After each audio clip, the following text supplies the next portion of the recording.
Laney College professor of geography, Dr. Gregory Schwartz, to give us an Earth Day report card and give a grade to the federal and state governments as well as the residents here in the Bay Area. What is your take on what President Trump is doing? He's obviously not pro-environment. He's backing out of a lot of the Obama era legislation that's obviously pro-environment.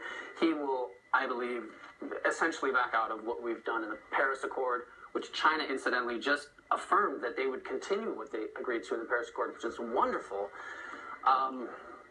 And those actions are based on a belief which I believe is false, which is that pro-environment means anti-business. That is just a falsehood, but that's a deep belief, I believe, of his. He's also not a big proponent or a big believer of global warming. He has said that multiple times. Yes, he's pretty fiercely anti-science. This regime is anti-science. You're a professor, so what grade would you give President Trump on environment? Maybe not hard to guess. He would truly get an F. I want to say D minus, but he gets an F because he just denies that it's an issue. We are returning power to the states where that power belongs. California, Washington, Oregon are basically saying, hey, whatever you want to do, fine. We're going to take matters into our own hands, and that's wonderful. We have the laws, we have the tools of enforcement, and we have the political will. And we will set the stage, we'll set the example, and whatever Washington thinks they're doing, California is the future. So we're about 23% renewable energy, which is great considering we don't have as much, say, hydroelectric as Washington State. That's much better than the national average. So even if you just flip on the lights anywhere and you don't have solar in your house, you're getting about a quarter of your energy from renewable. That's great. California just recently announced the end of the drought and the 2014 water restrictions. We've raised some awareness about the drought. Jerry Brown put in some restrictions a couple years ago. That's wonderful. The main water resource that we have is our groundwater. And there's much more in our groundwater than our above-ground reservoirs. And so that has been systematically depleted over many, many years, and it'll take a long time to replenish, and so we have to think about that. We get about 40% of our water from the groundwater.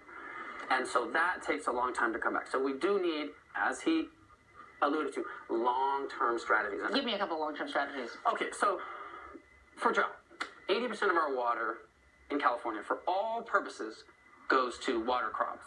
A quarter of all of our water in California, for any use, goes to watering one crop which humans don't eat, which is alfalfa, and also pasture land for cows. So both of those are fed to cows. The number one way to remedy the drought is to change our diet, just because of where the water goes. And so if we eat fewer products from that animal, then we save water. And that doesn't make the beef industry very happy. No, it doesn't. It doesn't. Beef is... unfortunately, it is the least environmentally friendly food. Now, in different areas and on a smaller scale, it's much more environmentally friendly. But on a large scale and in a drought state, it doesn't make much sense. And the drought was a hard time, but it takes a long time to create new habits. Do you think it was in place long enough that we actually have some conservation habits that are built into how we live now? I hope so. Slow change. Humans aren't biophysically designed to respond to slow incremental change.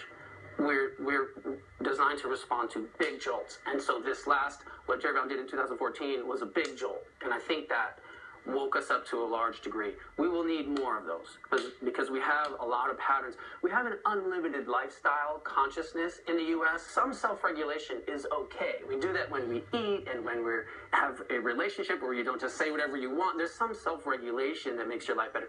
And environmentally, the same is true. What kind of grade would you give California, Jerry Brown, and our state officials? Great. I would say we're balancing between an A minus, B plus, which is wonderful. And that's being totally fair. The average Bay Area resident, what grade would you give us?